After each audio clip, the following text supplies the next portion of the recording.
Guys quadratic equation जो chapter है, मैंने आपको इसका बेसिक्स पॉलिनोमियल में करवाया था कि पॉलिनोमियल में हमने सीखा था व्हाट इज क्वाड्रेटिक पॉलिनोमियल। तो as I always tell, you should know the meaning of chapter first. तो क्वाड्रेटिक का मतलब क्या होता है? क्वाड्रेटिक का मतलब होता है एनी पॉलिनोमियल या फिर एनी इक्वेशन जिसके अंदर वेरिएबल की पावर वेरिएबल हाईएस्ट डिग्री कितनी होती है, या वेरिएबल डिग्री इज 2, इसमें वेरिएबल की डिग्री 2 होती है, उसको बोलते हैं क्वाड्रेटिक इक्वेशन। का बन जाएगा जब हम उसको इक्वल टू 0 कर देंगे, इट बिकम क्वाड्रेटिक इक्वेशन। ठीक है गाइस, तो इसकी जनरल फॉर्म भी कराई गई थी बेसिक्स। जिनको बेसिक्स नहीं आता वो पॉलिनोमियल चैप्टर का बेसिक्स देख ले, क्योंकि ये चैप्टर उससे कनेक्ट होता है। तो जिसको वो बेसिक्स आते होंगे वो इजीली इससे कनेक्ट करके चैप्टर को समझ पाएगा। तो इसकी एक जनरल फॉर्म होती है, वो क्या होती है? ax square plus bx plus c equal to 0। ये इसकी जनरल फॉर्म है। ठीक है गाइस, ये इसकी जनरल फॉर्म है किसी भी क्वाड्रेटिक इक्वेशन की। सपोज आई ली इक्वेशन, मैंने इक्वेशन ले ली x square minus x minus 6 equal to 0। ठीक है, तो ये आ गई क्वाड्रेटिक इक्वेशन।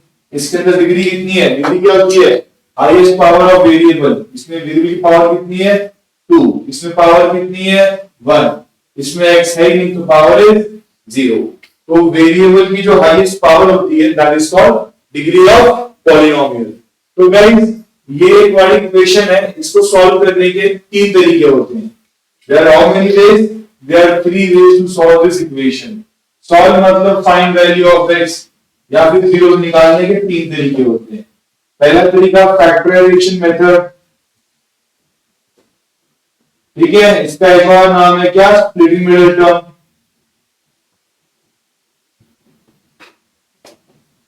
ये सब आप कर चुके हो बचपन में। दूसरा तरीका होता है क्वाड्रेटिक फॉर्मूला।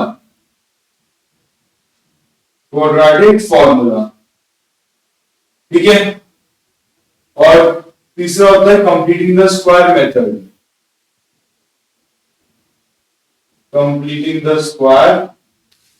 मेथड। ठीक है गाइस, तो आज के लेक्चर में हम ये दोनों मेथड सीखेंगे कैसे हम इसको सॉल्व करते हैं। तो क्वाड्रेटिक फॉर्मूला होता है, स्प्लिटिंग मिडिल टर्म आपको मैं ऑलरेडी सेकंड चैप्टर में पढ़ा चुका हूं।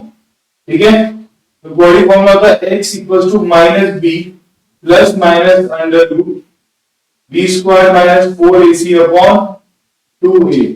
तो गाइस सबसे पहले आपको जानना पड़ेगा इसके अंदर a की वैल्यू कितनी है। यहाँ पे तो a है ही नहीं, तो यहाँ पे a की वैल्यू है 1, b की वैल्यू -1 और c की वैल्यू 6। तो जब इसकी वैल्यू पुट कर दो यहाँ पे, तो x इज इक्वल टू, अरे तुम्हारा काम नहीं करता, चलो इसको छोड़ दो, है ना, हमारे पास बेसिक हम नहीं मानते।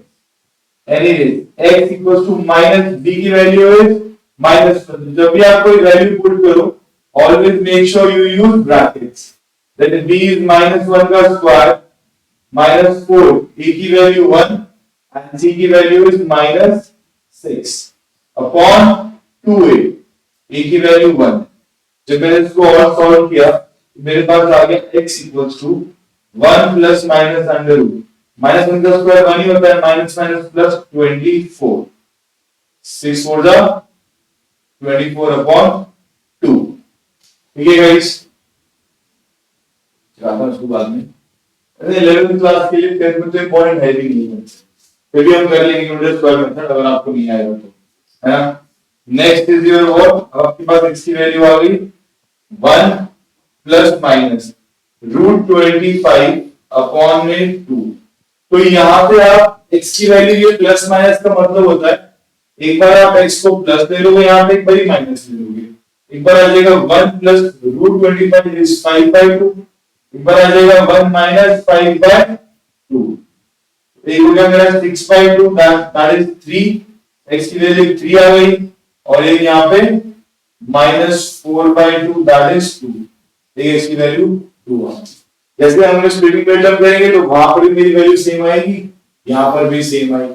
स्प्लिटिंग मेथड कैसे होगी इसकी बताया था कि बीच वाली टर्म को स्प्लिट करेंगे तो -3x + 2x - 6 = 0, राइट। कॉमन लोगे, x में कॉमन ले लिया, x - 3 + 2 कॉमन ले लिया, x - 3 = 0। यहां से आ गया x + 2 and x - 3 = 0, so I got the value x = -2 and x = 3। देखो सेम आ रही है वैल्यूज, जब वैल्यूज दोनों सेम आ रही है तो हमें दो तरीके क्यों दिए गए हैं? जब वैल्यूज सेम आ रही है तो हमें दो तरीके क्यों दिए हैं? तो दो तरीके हमें इसलिए गिवन है गाइस, क्योंकि जो हमारे पास मैथमेटिक्स में आप सीखते आ रहे हो बचपन से, you are studying about a number line, आपने अभी तक बस रियल नंबर्स पढ़े हुए हैं। अब आप 11th क्लास में जब जाओगे वहां आप सीखोगे इमेजिनरी नंबर्स क्या होते हैं। तो रूट्स, जीरो, सॉल्यूशन जरूरी नहीं कि हमेशा रियली आए, इमेजिनरी भी आ सकते हैं। तो जो इमेजिनरी रूट्स होते हैं उन्हें हम कैसे सॉल्व करते हैं वही हम यहाँ पे सीखना, मतलब हम सीखेंगे 11th क्लास में, ठीक है।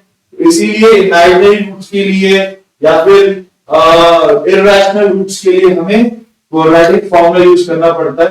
जब आपके रूट्स रैशनल होते हैं, है ना, होल नंबर वगैरह होते हैं, वो निकल जाते हैं फिर भी स्प्लिटिंग मिडल टर्म से, लेकिन जो रूट्स वाले होते हैं वो स्प्लिटिंग मिडल टर्म से नहीं निकल पाते। तो मतलब ये है, सम अप करते हैं पूरी चीज को, कि स्प्लिटिंग मिडल टर्म हर इक्वेशन में नहीं यूज होगा, लेकिन क्वाड्रेटिक फॉर्मूला हर इक्वेशन में यूज होगा। अब आपको पता कैसे लगेगा कि किस चीज का सॉल्यूशन क्या है, मतलब इसका रियल रूट्स है या इसका इमेजिनरी रूट्स है या फिर रैशनल रूट्स है या इरैशनल रूट्स है? उसके लिए हमें जानना पड़ता है जो भी इक्वेशन होती है उसके नेचर ऑफ रूट्स के बारे में, नेचर ऑफ रूट्स। अब ये नेचर ऑफ रूट्स क्या होता है जी? इस नेचर ऑफ रूट्स को हम बोलते हैं क्या? इसको हम बोलते हैं डिस्क्रिमिनेंट्स। क्या बोलते हैं? डिस्क्रिमिनेंट्स। नेचर ऑफ रूट, जो नेचर होगा रूट का उसके हिसाब से आप उसको सॉल्व करोगे, उसको ट्रीट करोगे।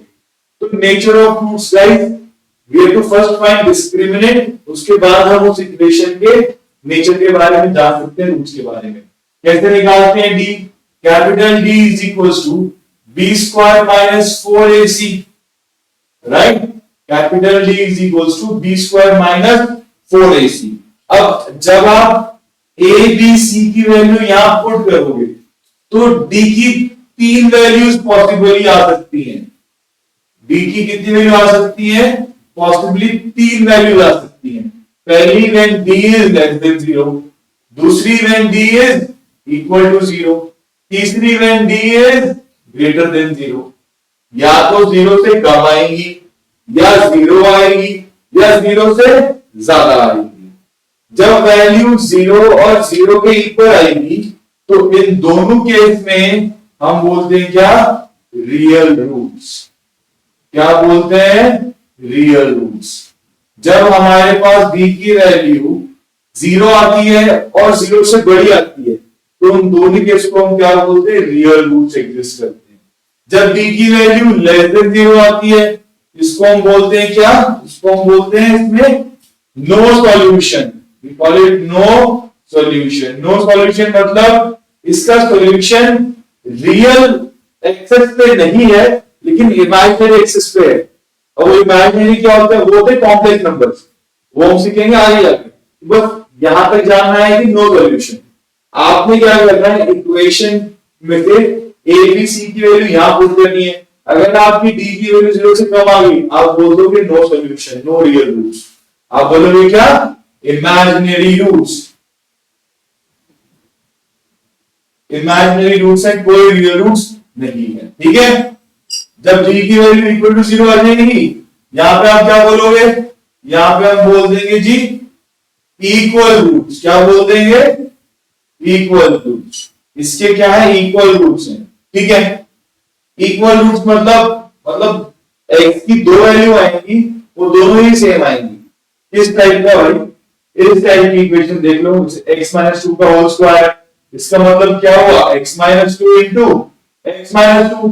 जब इसको इक्वेट टू 0 करोगे तो x की वैल्यू क्या आ जाएगी? एक 2 आ जाएगी, दूसरी भी 2 आ जाएगी, तो सेम आ जाएगी वैल्यू। तो इस टाइप की जो इक्वेशंस फॉर्म होती है वो भी वैलिड होती है, बट उनके अंदर होते हैं इक्वल रूट्स। जब अलग अलग वैल्यूज आती हैं उनको बोलते हैं हम लोग क्या, डिस्टिंक्ट रूट्स, या फिर डिफरेंट डिफरेंट रूट्स बोल देते हैं, ठीक है, या फिर डिस्टिंक्ट रूट्स,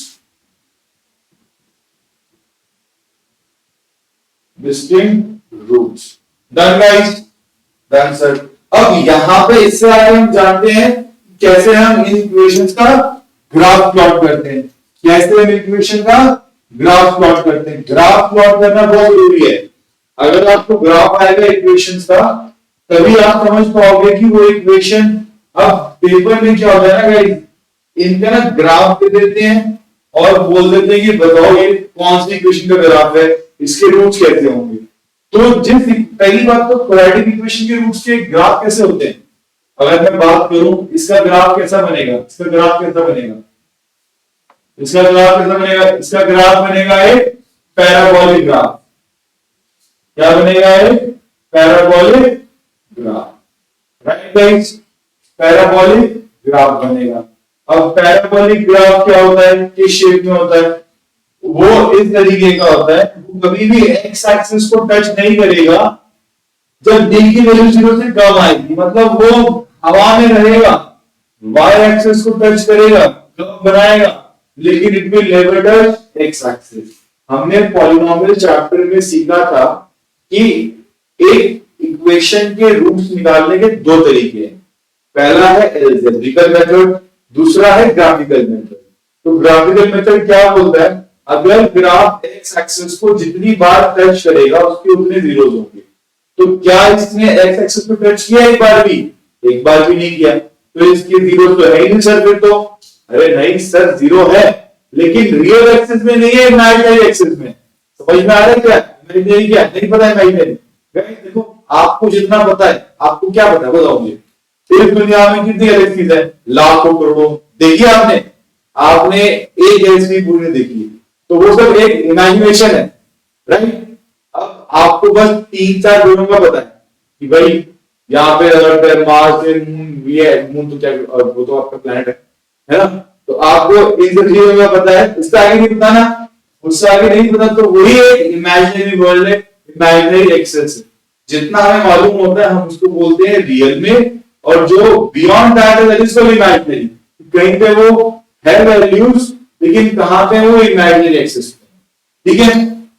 तो ग्राफ उसका ऐसे बनता है। इस वाले केस में ग्राफ कैसे बनता है, इस वाले केस में वो ग्राफ एक जगह पर टच करने से, x-2 का ग्राफ, x इक्वल टू 2 है, तो ये ग्राफ x एक्सिस को 2 पे टच भी चला जाएगा, ऐसे घूम जाएगा।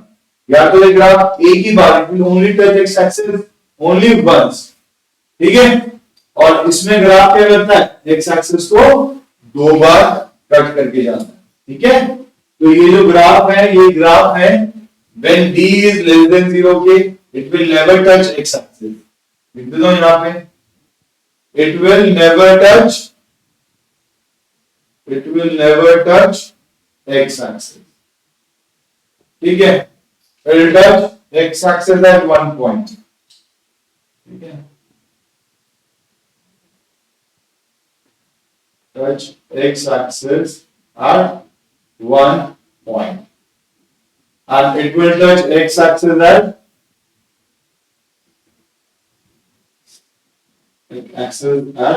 टू पॉइंट, x एक्सिस को 2 पॉइंट्स पे टच करेगा या फिर कट करेगा, it will cut x axis at 2 point.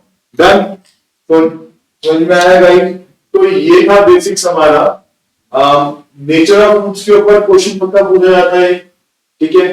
Exercise अभी तो आपके एक्सरसाइज कर चुकी है, तो आई थिंक एक्सरसाइज 4.3 में है नेचर ऑफ रूट्स, या 4.2 में, 4.3 में, 2 में नहीं, आप चेक कर लेना, 4.3 में है नेचर ऑफ रूट्स, ठीक है। तो नेचर ऑफ रूट्स आप वहां सीखोगे, कैसे हम उसके रूट्स के बारे में जानते हैं। इसके ऊपर एक क्वेश्चन एमसीक्यू में 100% आएगा, हर किसी के पेपर में आएगा, वो बोल देगा find the value of k if it's roots are 0, ठीक है गाइस।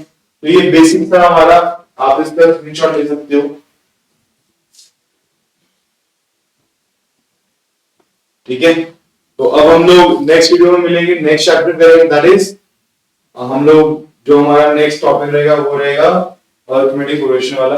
सो स्टे ट्यून, है ना, चैनल पे बने रहिए, आपको सारी इंफॉर्मेशन मिलेंगी गाइस, ठीक है। Thank you so much, bye bye, have a nice day.